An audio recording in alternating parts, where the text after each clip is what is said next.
if you want to hit Iran, Iran has never looked weaker than it's ever had since the revolution in '79. Now's the time, to make your mark. But as I say, the consequences of that, and Iraq 2003 is a great example. If you don't have a plan for what next, it could go terribly wrong. So there is a 2-week reprieve for now. But does the UK have to give the green light for US bombers to use the Diego Garcia military base for strikes on Iran? So Keir Starmer has been urging de-escalation, and so far British forces have not played a direct part in defending Israel from retaliation. However, could the UK become involved in this conflict? Let's speak now to the former Conservative Defence Minister Tobias Ellwood. Good morning to you. Good morning. First of all, your reaction to this news from the White House overnight, that there is this 2-week breathing space, I suppose, to try and come to some kind of negotiated deal. Yes, and this is very Trump in his style. The world does feel a little less dangerous, perhaps, than 24 hours ago, as Trump pauses his plans to wade in. But this is only temporary, and the prospect of escalation, of miscalculation, poor decision-making still remains high. Don't forget, from America's perspective, Trump was angry that Israel orchestrated these attacks. America was conducting those negotiations with Iran, had no choice but to come in and wade behind Netanyahu, but then raised the temperature by calling about unconditional surrender. Tehran residents had to leave, threatening to hit Iran too, but then persuaded by his own National Security Council that hitting Iran is actually the easy part when you've got the superior weapons. What follows, especially if the regime falls, is far from straightforward. And experience in Afghanistan and indeed Iraq illustrate what is your plan for the day after. And there clearly isn't one, meaning the country could easily erupt into civil war, and the million-strong army would probably take over. So no one would disagree that an Iran without a nuclear bomb is a good thing, and an Iran without its toxic influence across the region through those militias, Hamas, Hezbollah, Houthis, would be a good thing as well. But we now wait to see what America chooses to do. Iran and Israel, I think, will continue exchanging missiles, but the space does give other stakeholders to express their views, including Trump's base, which is war is not what they voted for. And people are now comparing, as you've just been doing, with the decision to go to war in Iraq in 2002, 2003. Russia will be advising the regime, as will China. It receives a lot of oil from there as well.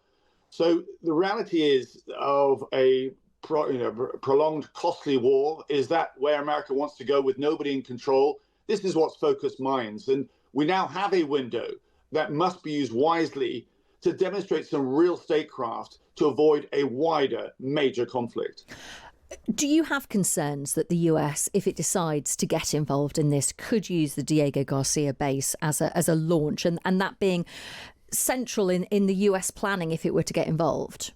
Yes, I understand. When I was in America and this was being discussed here before the deal was struck, this was one of the reasons why America was keen that Diego Garcia, the whole issue, the whole question mark about what next was resolved, because they had this potential situation in their minds that might evolve or unravel as it's currently done.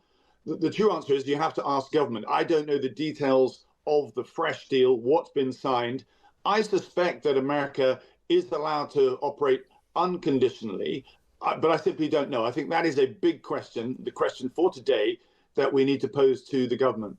Well, I tried to ask Lisa Nandy, and she was going nowhere near it when we spoke to her at 7:05. She's probably not the right person. No, of course. Having done the ministerial rounds, probably not the right person to do this. Would probably be for the Attorney General and indeed the Prime Minister to clarify. But I've got to ask her because she came on for the government. So you've been there, you know what it's like. I've got to ask her.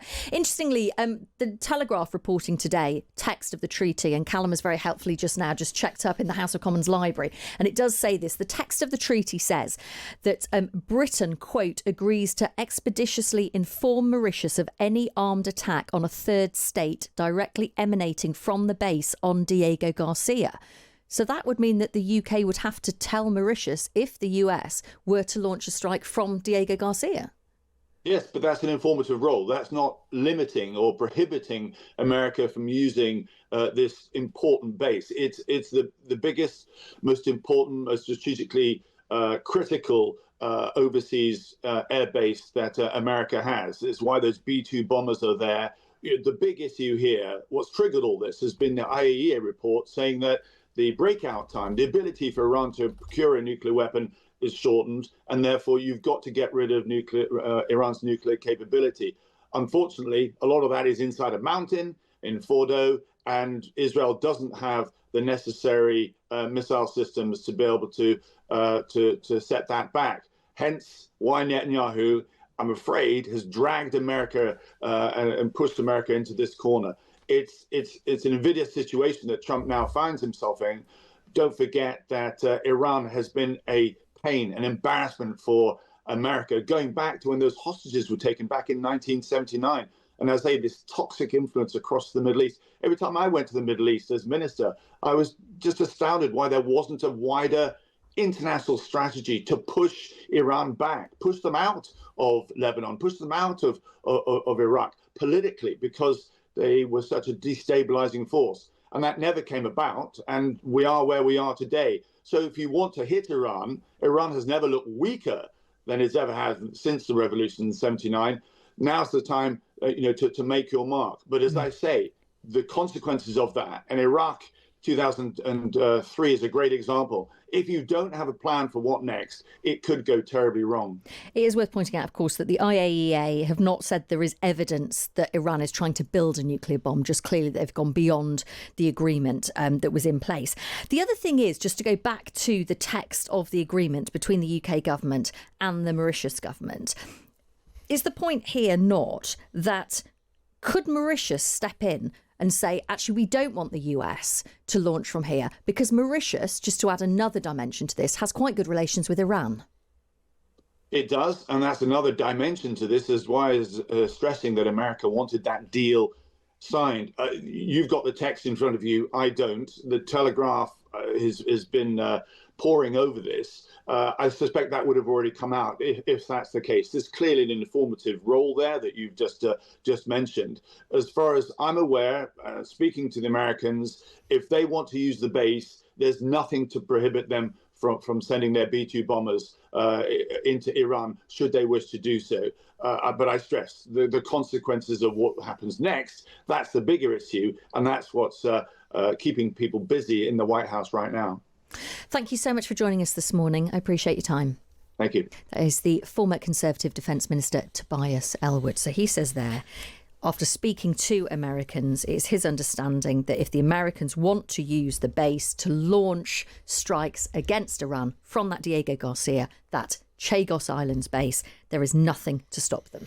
And on your point on the informing Mauritius of any launch from there. Some additional reporting on this cites Professor Philippe Sands KC, Professor of Public Understanding of Law at University College London, who told a committee examining the implications of this deal, quote, "I can confirm that the words agrees to expeditiously inform Mauritius, etc., allow for a reading which is that such information is to be provided after the event, not necessarily before the event.